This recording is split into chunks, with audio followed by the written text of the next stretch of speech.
चंद्रशेखर आज़ाद उन्होंने अपना उपनाम रख लिया था। वैसे चंद्रशेखर तिवारी परिवार में पैदा हुए थे। अलीराजपुर ज़िले में भावरा करके गांव है, जो अब उसका चंद्रशेखर आज़ाद नगर नाम कर दिया गया उन्हीं के से। और बचपन से ही उनमें दीवानगी थी। परम पूज्य गुरुदेव ने लिखा कि ये भारत की स्वतंत्रता संग्राम को सफल करने के लिए समय पर जीवन मुक्त आत्माएं आई थीं।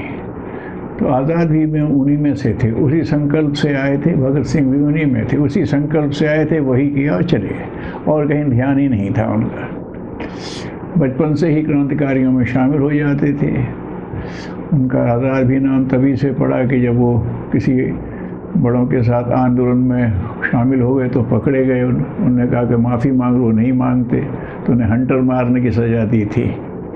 लेकिन हर हंटर पर वो भारत माता की जय बोलते रहे, क्योंकि उम्मीद नहीं थी कि ये लड़का इतना मजबूत है। वो देखा, उनसे पूछा नाम, तो बोले मेरा आज़ाद, मेरी माँ का नाम, बोले स्वतंत्रता। ऐसे ही वो अपना वो करते रहते थे। तो छुटपुट उसमें लेते रहे। लेकिन उनका एक्टिव जो हो तो काकोरी ट्रेन डकौती जो थी उसमें वो एक सदस्य के रूप में शामिल थे, पंडित राम प्रसाद बिस्मिल और अशफाकुल्लाह खां आदि के साथ। बड़ी टीम थी उनकी। पहले इन्हें शामिल नहीं कर रहे थे क्योंकि इनकी उम्र उस समय 19 साल ही थी कि अगर कहीं पकड़े गए और सर दबाव दिया तो फिर ये भेद शायद छिपा ना पाएँ। लेकिन फिर उनकी देख करके कि मजबूत है, होनहार है, तो उसमें ले लिया था।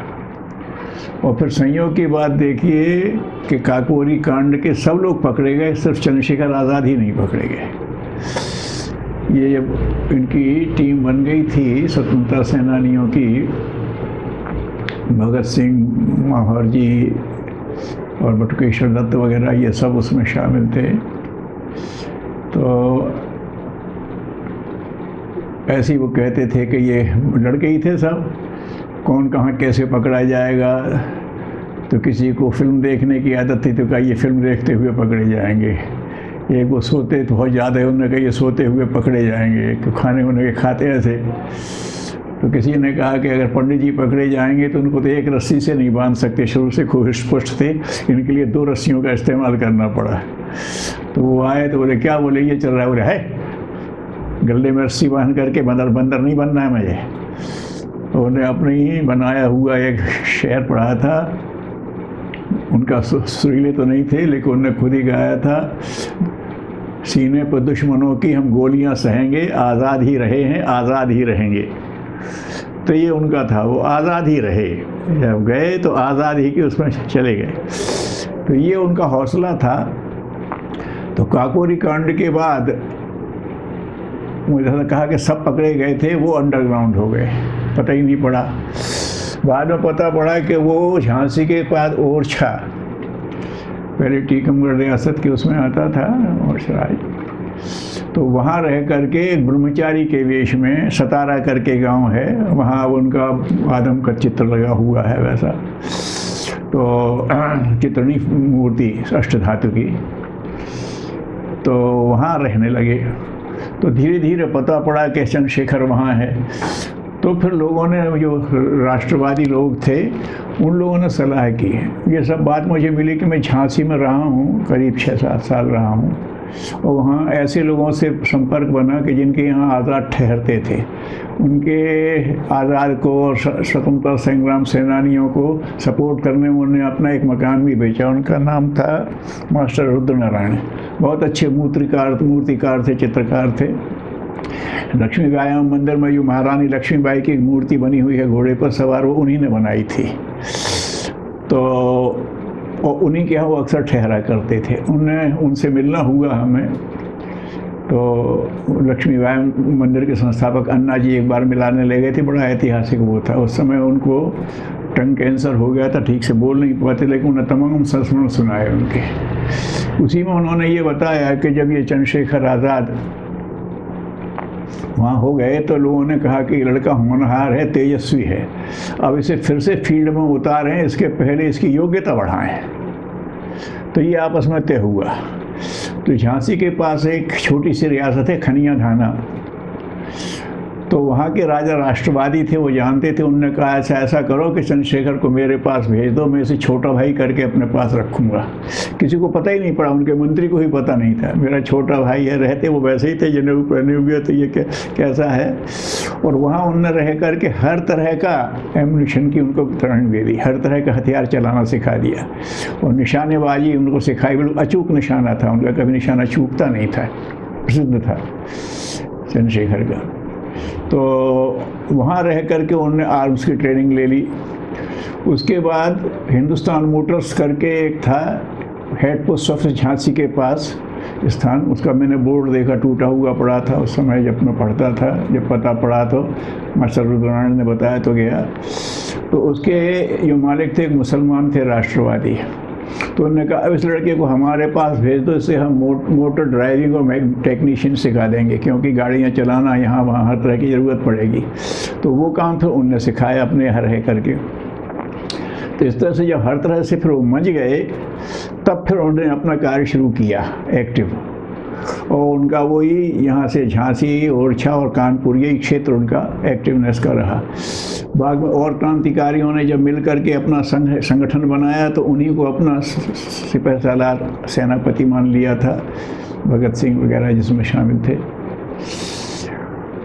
तो उसी क्रम में उसी समय जब ये एक्टिव हो गए थे, तो एक ऐसा ही प्रसंग आया था कि लाला लाजपत राय की हत्या कर दी गई थी। उनको शांतिपूर्ण प्रदर्शन में उसने मारे थे, साउंडर्सन के सीने पे वो बंदूक के कुंदा मारा था, वही फिर उनकी मौत का कारण बना। तो उस समय जो सत्याग्रही थे, जिनको शांतिवादी कहते थे, एक क्रांतिवादी थे, एक शांतिवादी, वो भी कहते थे अरे यार हमारे इतने बड़े नेता को ऐसे मार दिया जैसे इसका कोई माई बाप ना हो, कोई तो होगा भारत का लाल जो लाला के खून का बदला लेगा। तो ये शांतिवादी लोगों के मुंह से भी ये निकल रहा था। जब ये हवा चली तो फिर चंद्रशेखर आज़ाद ने डिक्लेयर कर दिया अच्छा ये काम हम पर छोड़ो, सौंडर से हम निपट लेंगे। और फिर उन्होंने वो टीम बना करके उस ऑपरेशन में भगत सिंह, बटुकेश्वर दत्त और वैशंपायन, ये तीन थे। और वो स्वयं और भगवान दास माहौर और एक और कोई थे। तो ये मिल करके ये रेस्क्यू टीम में थे। हाँ नहीं, उनके चंद्रशेखर आज़ाद के उनके साथ भगत सिंह के साथ थे राजगुरु, चंद्रशेखर आज़ाद, राजगुरु और बटुकेश्वर दत्त, वैशंपायन इनके साथ थे। तो ये रेस्क्यू टीम में थे। तो फिर यह सबको मालूम है कि उन्होंने किया, तो ये खुद रेस्क्यू टीम में थे। जब चंद्रशेखर उसको मार दिया उन्होंने जा कर के, और राजगुरु वहाँ लगा के ये आ जाएगा, तो उन्होंने वहाँ से चनन सिंह आ रहा था, हवलदार था, बड़ा मजबूत था। और चंद्रशेखर आज़ाद ने कह रखा था मैं किसी भारतीय को अपनी गोली से मारूंगा नहीं, अंग्रेज़ों को तो मार देते थे, उनको मरवा दे। चनन सिंह को उनने पैर में निशाना उनका अजूब था, पैर में मारा, टखना टूट गया, लेकिन उस हालत में भी वो निकल बढ़ते हुआ आया। तो फिर इसने राजगुरु ने चढ़कर धोबी पाट मारा और फिर वहाँ से भाग निकले। तो इस तरह से उन्होंने ऑपरेशन करके उस काम को पूरा किया। तो एकदम बड़ा दबदबा बैठ गया था कि हीरो ये करने वाले हैं, उन्होंने कहा इसका बदला मैं ले लूँगा। और उनके जहाँ रहते थे तो अक्सर वहाँ आते थे मालूम करने के लिए। उन्होंने बताया कि इनका हुलिया ऐसा था, किसी अंधे को बता दो कि चंद्रशेखर आज़ाद ऐसे हैं, खूब ऐसा मोटा शरीर, मोटे से मसल्स, चौड़ा चेहरा, उस पर गहरे गहरे चेचक के दाग। तो अगर कोई हाथ फेर करके अंधे को बता दो तो वो हाथ फेर के कह दे कि ये चंद्रशेखर आज़ाद है। लेकिन उनका कभी फ़ोटो नहीं था किसी के पास। ये जो फ़ोटो मिलता है ये मुझ पताव देते हुए, अब तो उसका कुछ से कुछ हो गया। असली फ़ोटो उन्हें दिखाया था मास्टर रुद्रनारायण ने, उन्हीं के यहाँ ये ठहरते थे और बाथरूम में जाते थे तो अभी उनकी अपनी रिवॉल्वर साथ में जाती, उसे बमतुल बुखारा कहते थे वो। तो वो साथ में जाते थे, वहाँ से निकले, रिवॉल्वर उनकी पड़ी हुई है और वो अपना बाल संभाल रहे हैं, उसी उन्होंने दूर से फ़ोटो ले ली थी वो, उसकी फ़ोटो उन्होंने दिखाया। तो वो अक्सर आते थे और बोले इतने वो बेधड़क थे कभी आए हमारे यहाँ, बोले हफ्ते में 10 दिन में तो हमारे यहाँ मालूम था कि चंद्रशेखर आजाद इनके यहाँ रुकते हैं, बड़ा घर था पुराना उनका, फोटोग्राफी का उनका काम था। तो बोले अक्सर हमारे यहाँ तलाशी होती थी विद वारंट, और वैसे तो बैठ ही रहते थे लोग। तो उनसे हवलदार से हम भी बैनर की शौक से पंजा लड़ा रहे हैं, तो वो घूमते आए, तो हवलदार साहब एक हमसे भी हो जाए, उससे पंजा लड़ाए और फिर टहलते हुए चले गए। बोले इस तरह का एक बेधड़क आदमी थे, जैसे भय उनके नाम पे कहीं था ही नहीं। ऐसे ही था, उनको आए थे, उन्हें पता पड़ा कि चंद्रशेखर यहाँ आए हैं, तो बड़ा मतलब रेड अलर्ट था, सब जगह लगा रखा था लोगों को। तो बोले ठहरे तो हम आएगा, बोले अच्छा कहते हैं, और सब जरा रंगत देखे हैं शहर की, उनका दिलेरी देखिए। अरे बोले ऐसे बच्चे पढ़ाओ जरा। सो उनने एक बाबा का वेश बनाया, लंगोटी लगाई, भस्म रमाई, और हनुमान जी को चोला चढ़ाने का सामान लेकर के चल दिए। तो घूमे वहाँ से, कोई डगे गया जा रहा है कोई। अब वहाँ पर मानिक चौक के पास एक तांगा स्टैंड है, वहाँ थोड़ी चौड़ी है, वहाँ एक दो बैठे थे, वहाँ से निकले तो एक सिपाही जो वो बैठा था तो उसने देखा कि यार ये हट्टा कट्टा ये सारा इसका तो हुलिया आज़ाद से मिलता है। तो उन्होंने देखा ये ध्यान से देख रहा, मैं जाऊंगा तो फिर ये उसको शक होगा, तो वहीं टहलते रहे और बाद दादा कुछ दे दो करने बात करें। उसने कहा इधर आ। तो क्यों? बोले तुम आज़ाद हो? बोले तो क्या तुम्हारे बाप के गुलाम है? ये बहाना इसके कह तुम गुलामी के लिए, तुम करो साले गुलामी अंग्रेजों की, हम तो आज़ाद हैं, हमारा तो मालिक है टेढ़ी टांग वाला, उसी के पास जा रहे हैं। वो नहीं तू आज़ाद है। बोले कहते दिया मैं आज़ाद हूँ। बोले चलो मेरे साथ चलो कोतवाली। बोले चलो कुछ खाने पीने को भी दोगे? बोले सब हो जाएगा चलो। उसके साथ चल दी। अब यहाँ हवा हो गई कि वो कोतवाली जा रहे हैं, जो अंदर अंदर खबर लोगों ने वो बनाई कि अगर कहीं वो हो गया तो वहाँ से उन्हें बाहर बिठा दिया, वो अंदर गए। बोले साहब इसका हुलिया आज़ाद से मिलता है लेकिन पागलों जैसी बात करता है। तो बैठे थे, क्यों? तो उन्हें फिर वैसे ही कहा, वो देख रहे भाई मेरे पास ज़्यादा समय नहीं है, अब मेरा मालिक बुला रहा है, मेरा टेढ़ी टांग वाला, मैं तो वहाँ जाता हूँ, कह दो। बोले साहब ने कहा, बोले साहब तेरा होगा मेरा नहीं है, मेरा साहब टेढ़ी टांग वाला है। वो ये कह के उठ के चल दी। अरे उन्होंने कहा साला पगला है जाने दो। तो वहाँ से निकल आए, लोगों ने सांस ली। ऐसे बेधड़क आदमी थे करने में, और प्रत्युत्पन्नमति उनकी बड़ी ज़बरदस्त थी, कब क्या कैसे करना चुटकियों में निशा करते थे। वहीं उनने कहीं एक स्थान था के पास, एक कमरा दे रखा है, छिप करके वहीं बम बनाते थे। अब ये बच्चों को बहुत प्यार करते थे, लेकिन उन्होंने कहा देखो बच्चे भोले होते हैं, ये मन में कोई रहस्य छिपा नहीं सकते, तो इनको लपकाना मत। लेकिन अब बच्चे थे तो उनसे बच्चे हो गई। तो इनका जो वो था, पहले मकान होते थे कमरा, उसमें एक छोटा आंगन होता था, दरवाज़ा खोल के आंगन, फिर वो जो बाहर का दरवाज़ा था उसकी कुंडी ऐसी सांकल लगती थी पहले, तो वो टिकनिक से खुल जाती थी बाहर से। अब वो बच्चों ने देख लिया, तो कोई ऐसे ही आए। अब ये लोग अंदर बैठे हुए कुंडी लगाकर अपने बम बना रहे थे, और कोई आए, उन्होंने कहा आज़ाद से मिलना है, तो उन्होंने कहा चाओ। तो उसने खट से कुंडी खोल दी। कुंडी खोलने की आधाई तो एकदम से फटाफट उन्हें समेटा, और वो हाथ में सामने एक घड़ा रखा था, वो उठा करके बाहर निकल आया कि इन लोगों को समेटने का मौका मिल जाए, सो सफाई करने के हिसाब से पानी। अरे हाँ आप आइए, रुक जाओ जरा ये फेंक दूँ, ऐसा थोड़ा किया। इतने देर उन्होंने सब अंदर वो कपड़ों के नीचे छिपा दिया, बैठ गए। फिर नाराज भी, हमने कहा था बच्चे भोले होते, उनके मन में कुछ नहीं बात होती है ऐसी, लेकिन तत्काल आती थी। उनके एक मित्र थे, तो उनके यहाँ ये अक्सर जाया करते थे। उनका छोटा भतीजा 3 साल का, 2.5-3 साल का, उनका देखो ये बच्चा, अरे बोले ये क्या समझता है। अब संयोग के ऐसे ही ये अपने बात कर रहे थे, तो उन्हें रिवॉल्वर एक दूसरे को दिखाई हुए कहीं से अरेंज करते थे। अब उसके पिताजी आए, वो चाचा थे, पिताजी को पता नहीं था कि क्रांतिकारियों से मेरा भाई भी मिला है ये भी। तो उन्होंने जैसे वो आए, सुबह को लड़का कहने लगा पिताजी दम्बूक। और वो एक सन रह गए, लेकिन चंद्र बोले हाँ बंदूक खेल रहा था मुझसे, हाँ ठाए। तत्काल उन्होंने सोचा इस समय क्या, हाँ हम लोग इसके साथ बंदूक, हाँ भाई ठाए तू ही कर। ऐसे किया, वो उठा के ले गए अपना, मतलब एकदम तत्काल उनकी बुद्धि में आता था, ऐसे ही करते थे। कई दफ़े ऐसा उनके उसमें आया, वहाँ बैठे और जाना है यात्रा में, लगा हुआ है उनका, कैसे करें। तो फिर ऐसे वो करते थे, खुद बन गए फक्कड़ दादा।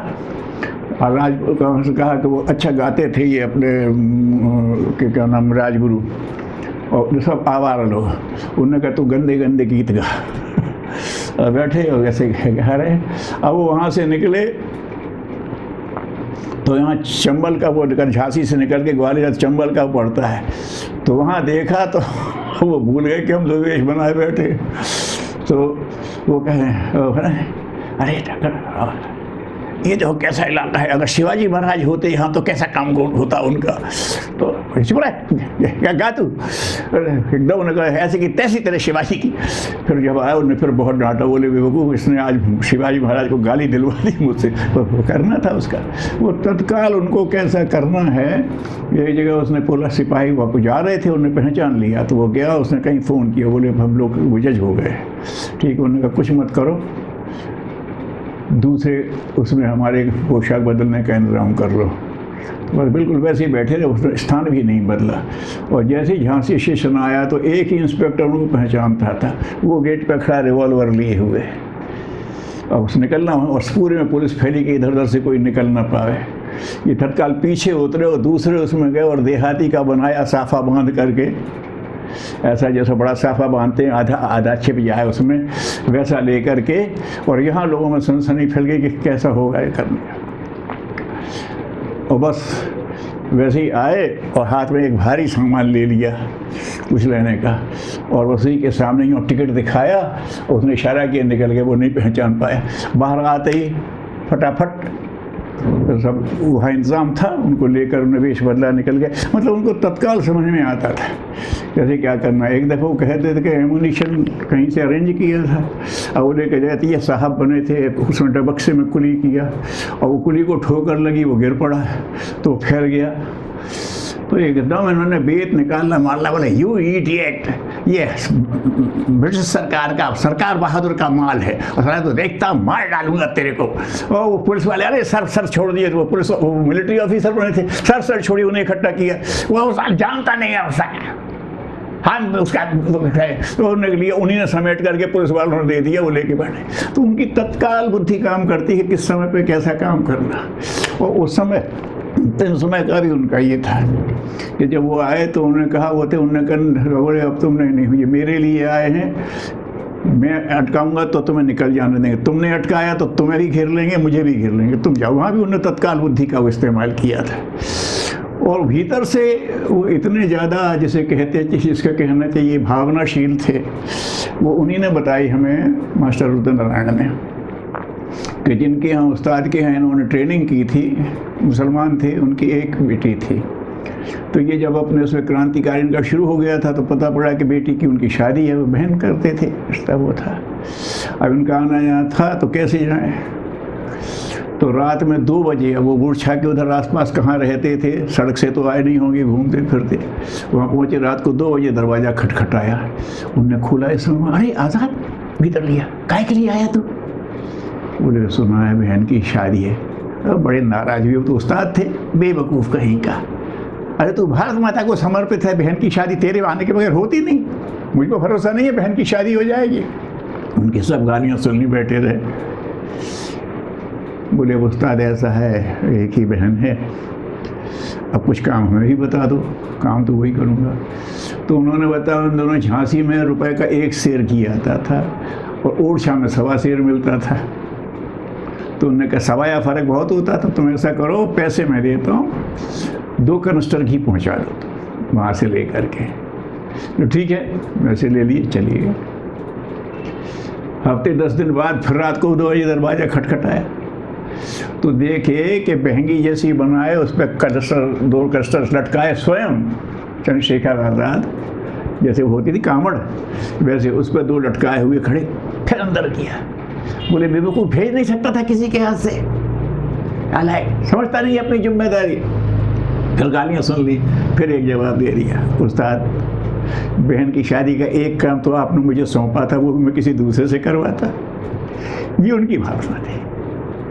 उनकी आंखें भर आई ये कहते हुए, उनकी मास्टर रुद्र नारायण की। बोले हमने वो देखा है, कहाँ वो कितना बहादुर था, कितना वो कहाँ भावनाशील था।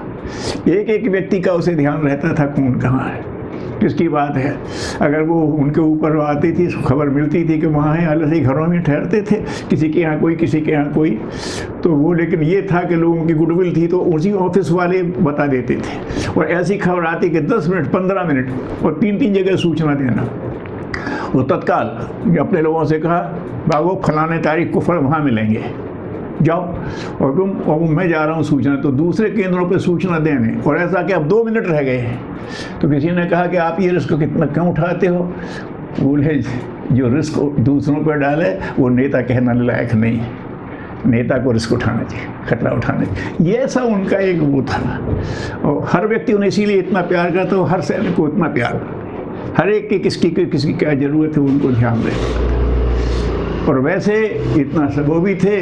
और किसी ने कहा कि उनकी माँ का ये है, बोले अब पूरा समाज है, वो पूरे समाज की माँ है। हमारे बोले कष्ट हुए तो बोले एक गोली उसको भी खिला देंगे, कष्ट से मुक्त कर दूंगा, कष्ट नहीं पाने दूंगा। ये उनका एक जो जज्बा कहते थे कि भारत माता के सामने माँ की कोई गिनती नहीं अपने करने के। तो ये ऐसे लोग थे, ऐसे ढेरों उनके संस्मरण हैं जो जहन में आते रहते, बताते रहते। लोगों ने बताया कि ठीक समय पर ठीक काम करना है, उसकी पूरी योजना बनाना है।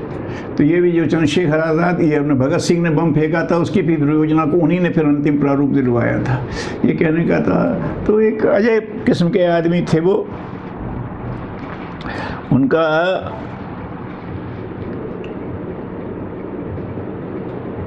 जो ढंग था वो शुरू से क्रांतिकारी था, लेकिन उनका जो दिल था वो बिल्कुल जिसको कहते हैं एक पारिवारिक, उससे भरा हुआ दिल था। हालांकि अच्छे थे तो महिलाओं से वो दूरी बना के रखते थे कि उनका शरीर रहता कोई भी आकर्षित हो जाती। एक बार ऐसा हुआ था, किसी के यहाँ रुके थे, रात को मेला गए तो वो छत से कूद पड़े और निकल गए। उसके बाद वो अपने लोगों से कहते हैं महिलाओं से दूर रहना। मैंने ये नहीं बोली वो ये भावुक ज़्यादा होती है, उन्हें ये दिखता नहीं है, और जिसकी तरह हो गए उस पर के लिए दीवानी हो जाती है। इसलिए तो ये बात है, बच्चों से बचना, क्योंकि वो बोले होते हैं महिलाएं से भाग। लेकिन ये उनका अपने आप है। बाकी तो उनके जीवन की जो तमाम घटना है लोगों को पता ही है कैसे कैसे उन्होंने किया। लेकिन जो उनका संकल्प आज़ादी रहें, आज़ाद ही रहेंगे, वो ज़िंदगी भर आज़ाद रहे, उसी दबंगी से उन्होंने किया। और उनके पास, ब्रिटिशर्स के पास उनका कोई चित्र नहीं था, ये उनकी अपनी विशेषता थी। कहीं से जो उन्होंने ड्राइविंग लाइसेंस लिया था वहाँ से भी गायब करवा दिया था। तो अब ऐसे अमर शहीदों में हैं लोग, ये वजह का जीवन मुक्त आत्माएँ थे, वैसे ही उनका था जन्म कर्म च में दिव्यम। ऐसे सब शहीदों को नमस्कार है। उनसे नौजवानों को उनके ऐसे शहीदों की गाथाएँ बताना चाहिए। अभी तो अब तो सरकार ने कुछ किया है कि शहीदों को जगह जगह, तो ऐसे हर जगह गांव-गांव में ऐसे शहीद हुए हैं जिनकी कुर्बानियां अपने आप में लाजवाब हैं। तो चंद्रशेखर आज़ाद के इस पर हमें ये बात करना चाहिए कि वो तो क्रांतिकारियों के, भारत के स्वतंत्रता के लिए दीवानों के एक प्रतिनिधि थे। ऐसे दीवाने हर क्षेत्र में हुए हैं, और जो जिस क्षेत्र में हुए हैं उनको हाईलाइट करना, लोगों को उनके बारे में बताना कि जो भारत की स्वतंत्रता ये यूँ ही नहीं मिल गई है, कितनी कुर्बानियाँ दी गई हैं, कितने खतरे लिए हैं, किसी दीवाने जिनका कोई इतिहास नहीं है। इतिहास तो है, जिसको उजागर नहीं किया गया। तो ऐसी चीज़ें सामने लाई जाएं, बस ऐसी लोगों से निवेदन है। उनसे ही, उनको क्या है, वो तो अपने मस्त थे, जिस काम से लिया है करके हंसते हुए चले गए, उन्हें क्या लेना देना। लेकिन उनको सच्ची श्रद्धांजलि यही होगी कि इस तरह के जो क्रांतिकारी क्षेत्र में हुए हैं, जो अभी भी गुमनाम हैं, क्षेत्र के लोगों को भी पता है। तो नौजवानों से विशेष रूप से है कि बुज़ुर्गों से मिलें, उनकी तहकीकात करें, कौन कौन हुए हैं, उनके एक प्रमाण बनाओ। हर क्षेत्र के क्षेत्रीय तो स्वतंत्रता सेनानी ऐसा एक संकलन करें, और वो लोगों को पता पड़े, तब पता पड़े कि कैसा हुआ। अभी तो ये कहती दे दी हमें आज़ादी, बिना खड़े वो तो मिल गई है, दान में मिल गई, कुछ नहीं मिल गई है। ये क्रांतिकारियों का दबाव, और सुभाष चंद्र ने जो कह दिया था कि सेना पर भरोसा नहीं रहा था अंग्रेज़ों को। उन्होंने कहा था कि आज़ाद ने वो कह दिया है तो भारतीय सैनिकों पर हम भरोसा नहीं कर सकते, तो किसी दिन ये बगावत करने से अच्छा है चुपचाप सौंप दो। तो ये है, तो उनका अपना जगह है जो लोगों ने, गांधी ने और कांग्रेस ने जो किया। लेकिन स्वतंत्रता स्वतंत्रता सेनानियों की कुर्बानियों को, उनके योगदान को भुलाया नहीं जा सकता, उनको भी बराबरी से प्रकाश में लाया जाए, ऐसे निवेदन है। ओम शांति।